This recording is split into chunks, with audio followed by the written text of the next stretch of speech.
নিয়ে একটু ঝামেলা হয়েছিল।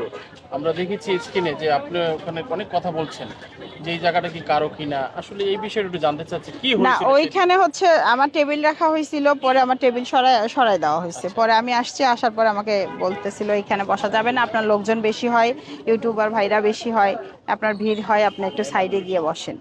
আচ্ছা হ্যাঁ, আসলে সাইডে তো এখানে এই সাইড বলতে কিছু নাই, সবাই কোথাও না কোথাও বসে আছে।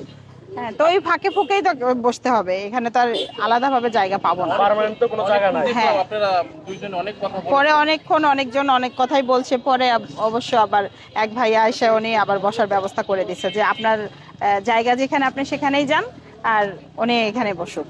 না এটা আবার এখানে কি কোনো টাকা পয়সা বা না এরকম না না না, এরকম তো আপনার কোনো কাছে কিছু কেউ এখন পর্যন্ত চেয়েছে? শুনিনি আমি। না না, তাহলে কেন বসতে দিবে না? বলে কেন যে এটা আমার জায়গা, আমি এতদিন ধরে বসে আছি। ওনারা 15 বছর ধরে আছে আর আমি 10 দিন হইলো। তাহলে আপনি কি বাংলাদেশী নাগরিক নয়? অবশ্যই আমি বাংলাদেশি নাগরিক, তারা ভাবতেছে তাদের বিজনেস আমি নষ্ট করতেছি। আমি তো মনে করি আমারও সিলাতে বরঞ্চ তাদের আর বিজনেস তাদের মনে হয় কি কেক বাড়তেছে। আইটেম?